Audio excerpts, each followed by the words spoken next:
When the Federal Reserve whispers cuts, markets do not wait to listen. They start celebrating early. The latest data from Goldman Sachs Financial Conditions Index shows what many already sense.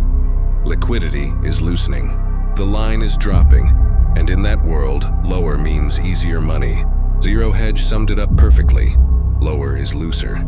If they are right that next week, as October 29th through 30th, Federal Open Market Committee meeting brings rate cuts and the official end of quantitative tightening, then we are standing at the edge of a new liquidity wave that could reshape every corner of global finance. For the past 2 years, the Federal Reserve's tightening cycle has acted like a monetary drought. Higher yields, tighter credit, and a shrinking balance sheet choked risk-taking and punished speculation. But liquidity always returns. As quantitative tightening ends, the Fed stops draining the system, meaning fewer bonds roll off and more dollars stay in motion. They need a rate cut, and suddenly borrowing gets cheaper, credit flows easier, and speculative capital begins stretching its legs again. That is why Bitcoin traders are paying attention. Crypto thrives on liquidity. When money costs less, it moves faster and further, chasing volatility instead of hiding in savings accounts. A falling dollar, easier credit, and the sense that fiat is being diluted combine into a perfect storm for digital assets. History does not repeat, but when the Federal Reserve eases, crypto usually soars. Gold and silver, the old guardians of value, read the same signal differently.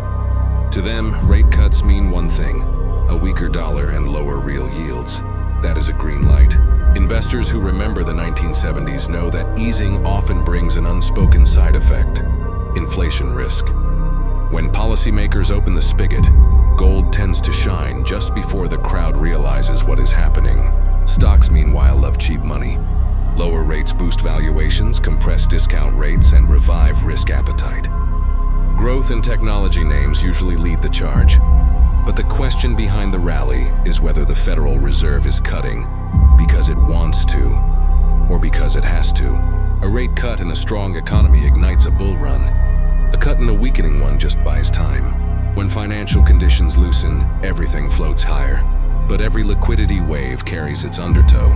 The Federal Reserve may hope to rescue growth, yet in doing so, it risks re-inflating the very bubbles it once sought to drain. And before I go, let me read this disclaimer. This story is for informational and educational purposes only. It is not financial advice or a recommendation to buy or sell any asset. Always do your own research or consult a licensed financial professional before making investment decisions.